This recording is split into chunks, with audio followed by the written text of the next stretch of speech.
തമിഴ്നാട്ടിലെ തിരുവള്ളൂരിൽ പ്രതിയെ പിടികൂടാൻ പോലീസിന്റെ സാഹസികത. പ്രതിയുടെ കാറിന്റെ ഡോറിൽ തൂങ്ങി 1 കിലോമീറ്ററോളമായിരുന്നു പോലീസ് ഉദ്യോഗസ്ഥന്റെ യാത്ര.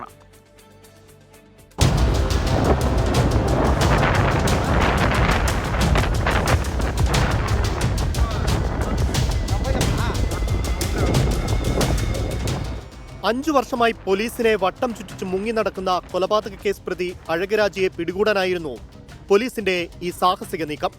പ്രതി തിരുവള്ളൂരിൽ ഒളിച്ചു കഴിയുന്നുണ്ടെന്നറിഞ്ഞ ചെന്നൈ പോലീസിന്റെ പ്രത്യേക സംഘം ഇയാൾക്കായി വല വിരിച്ചു. എന്നാൽ സമർത്ഥമായി പോലീസിന്റെ പൂട്ടുപൊളിച്ച് അഴകരാജയും സംഘവും കാറിൽ കടന്നു കളഞ്ഞു.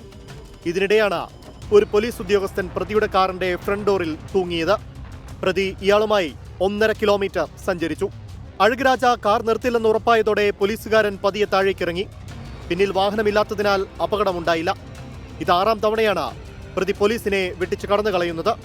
കാറിന്റെ ഡോറിൽ തൂങ്ങിയ പോലീസുകാരനെ അനുകൂലിച്ചും എതിർത്തും സമൂഹമാധ്യമങ്ങളിൽ കമന്റുകൾ നിറയുകയാണ്. 24 ചെന്നൈ.